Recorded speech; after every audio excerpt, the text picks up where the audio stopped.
এমনিও আমার দিদির সাথে বাজারে গেলে যারা একটু বার্গেনিং করতে ভালোবাসো বা একটু তারা খুব অসহ্য হয়ে যাবে। ও এখানে বলছে এরকম, কিন্তু ও কিন্তু সে যে দোকানে ঢুকবে যা বলবে নিয়ে নেবে, এরকম একটা মানে যে দাম দরাদরি করতে পারে না। আমার ছোট মাসি, আমি ওর সাথে বেরোলে খুব রেগে যাই, কারণ মাসি আমরা হচ্ছে খুব দরদাম করে কিনতে ভালোবাসি, আর এ হচ্ছে যেখানে যাবে কিনে চলে আসবে। মানে ও অসহ্য লাগে একটা জিনিস, নাটক অসহ্য লাগে নাকি যা দোকানে ঢুকে দাম ফাম জিজ্ঞেস করে বেরিয়ে আসতে আমার খুব খারাপ লাগে, ভালো লাগে না। আচ্ছা। কিছু মানুষ আছে জামা কাপড়ের দোকানে গিয়ে পুরো দোকানটাকেই নামিয়ে ফেলে, অথচ কিছু নেয় না, কিন্তু আমার একদম ভালো লাগে। আমি যে দোকানে ঢুকবো কিছু না কিছু নেবো।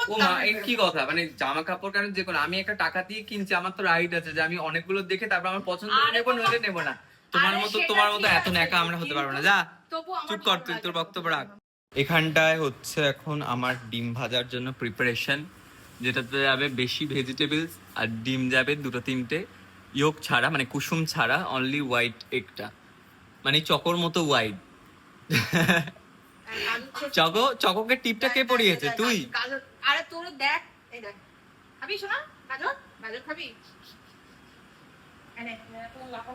দেখো শুধু গাজরটা দেবে। আমি বলেছিলাম একদিন, মনে আছে যে ও টেবিলে নিয়ে গিয়ে খায়, দেখি আজকে কি করে জিনিসটা। দেখো দেখো, এই যে ও টেবিলে এলো, এইবার এইটাকে নিয়ে মোচ করে ও খাবে। এ চকুয়া, এ তোমারা ডাইনিং টেবিল হাকা?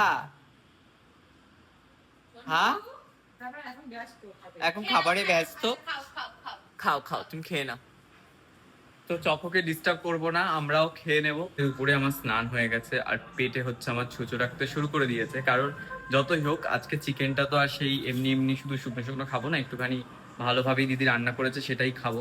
তো এখানে মা স্যালাড কাটছে, আর চকো এখানে কি করছে? বা চকোর মুখ থেকে মনে হচ্ছে স্যালাড বেরোচ্ছে, দেখি চকো স্যালাড চেকে দেখছি।